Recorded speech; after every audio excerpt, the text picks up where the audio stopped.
Hi மக்களே, இன்னைக்கு நம்ம ஒரு சேனலில் நாங்கள் எங்கள் வீட்டுக்கு பக்கத்தில் ஒரு கன்னிமார் கோயில் தாங்க நாங்கள் போயிருந்தோம். ஏன்னா எங்கள் வீட்டுக்கு நாய் எப்போயுமே செட் ஆகுது. வாங்கினா ஒன்று ஓடி போயிடும், ஏதோ கொஞ்ச நாள் இருந்துட்டு இறந்து போயிடும், ஏதோ ஒரு வகையில் ஏதோ ஒன்று ஆகும். அது எங்களுக்கு ரொம்ப கஷ்டமாக இருக்கும். அதனால் நாங்கள் இந்த கோயிலில் வந்து பொங்கல் வச்சா, அதாவது இல்லை நாய் மாடு எந்த ஒரு இது பிரார்த்தனை பண்ணால் உடனே நடந்துடும், நல்லாயிருக்கும்.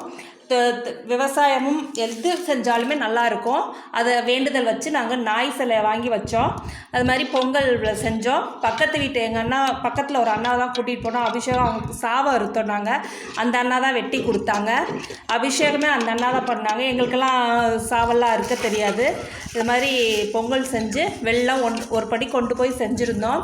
நல்லா நிழலில் அங்கே உட்காந்து செய்கிறப்ப வேப்ப மரம் இதெல்லாம் இருந்துச்சு, நல்லா இருந்தது பார்க்கவே. அந்த நம்ம நார்மலாக வீட்டில் செய்கிற சக்கரை பொங்கலோட கோயிலில் செய்கிறது நல்லா இருக்கும்.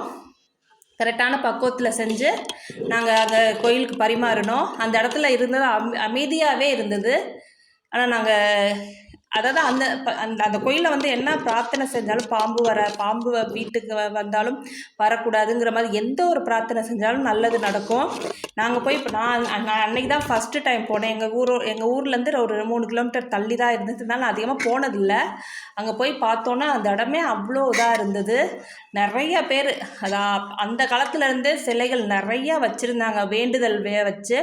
நான் போய் பார்த்தோன்னே ஆச்சரியமாக இருந்தது. இது மாதிரி நாங்கள் இது மாதிரி பொங்கல் வச்சுட்டு பிரார்த்தனை பண்ணிவிட்டு வந்துட்டோம். அது எனக்கு அந்த இடமே அமைதியாக இருந்தது. பக்கத்து வீட்டு அண்ணா தான் அபிஷேகம் பண்ணாங்க. நாங்கள் பக்கத்தில் இருந்து சாமி கும்பிட்டுட்டு வந்துட்டோம். இந்த வீடியோ பிடிச்சிருந்தா லைக் பண்ணுங்கள், ஷேர் பண்ணுங்கள், கமெண்ட் பண்ணுங்கள். எல்லாருமே நல்லா இருக்கணும். இதுதான் எங்கள் வீட்டு நாய்க்குட்டி.